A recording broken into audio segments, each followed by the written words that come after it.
పిల్లలు లేని వారు సుబ్రహ్మణ్య స్వామిని ఎందుకు పూజిస్తారో తెలుసా? పిల్లలు లేని వారు సుబ్రహ్మణ్య స్వామిని ఎందుకు పూజిస్తారంటే, పార్వతీ పరమేశ్వరులను దర్శించడానికి అనేక మంది తాపసులు కైలాసానికి వస్తారు.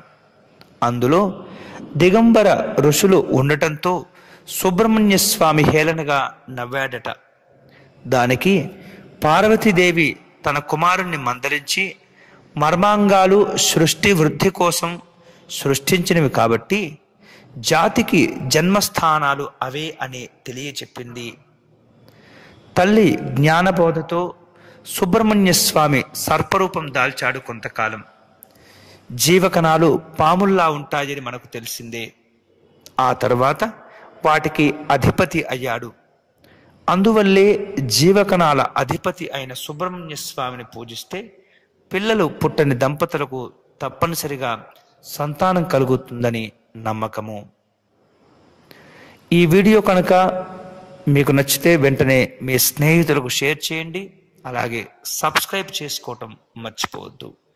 మా యూట్యూబ్ ఛానల్ దర్శనం టీవీ.